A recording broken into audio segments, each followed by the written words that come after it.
I and my wife are standing here now in front of the building of the United Nations.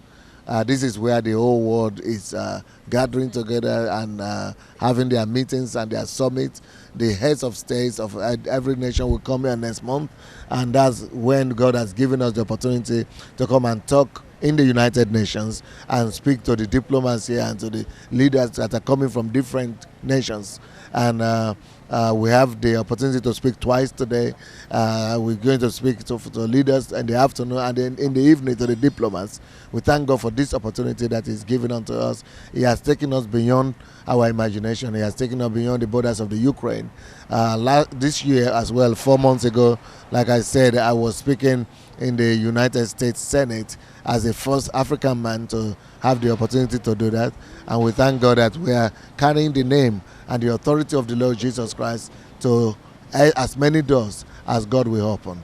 UN, an international organization which unites today 192 countries of the world. Once a year, leaders of these countries come together for a General Assembly, which is the main discussion and representative body of the organization.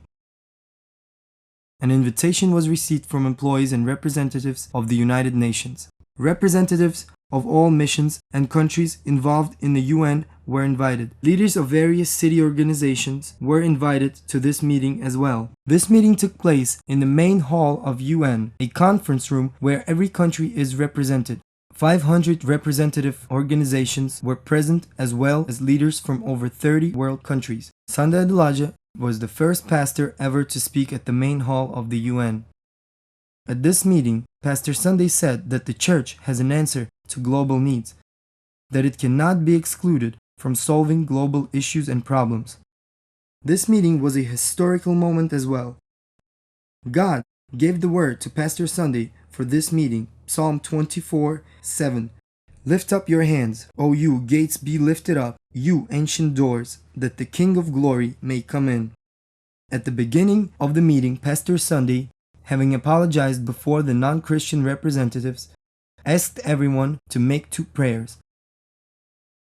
Holding their country nameplates, representatives prayed to God to inherit these countries. The next prayer was for the gates to be lifted up, all obstacles be removed, so the King of glory may come in. This was a prophetic moment at this meeting. Just as God helped enter the UN without hindrance, so He wants to enter every country. The next meeting was a closed-door meeting. It was an official reception with the Secretary General Kiyotaka Akasaka in his office. The meeting was about a contribution a church may bring into solving global issues. Also, discussion included acceptance of the Embassy of God Church to the UN. From that moment, an enrollment procedure has started. This way, it will be possible to have a representative mission at the UN, participate in all meetings, preparation of directives to various problems on the level of all other countries. In the evening, a third meeting took place with representatives of various countries and ambassadors.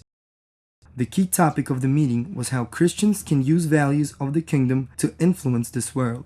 Everybody presented was amazed to hear these words for the first time. They were also convinced country leaders have to hear this message.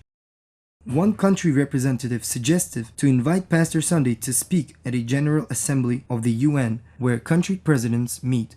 This suggestion was asked to be included in the agenda. The visit to the UN had a historical and a prophetic meaning. Currently, the process of registration and entry of the Embassy of God Church into UN is underway, and it is already obvious that the church must play an active role in solving problems of mankind.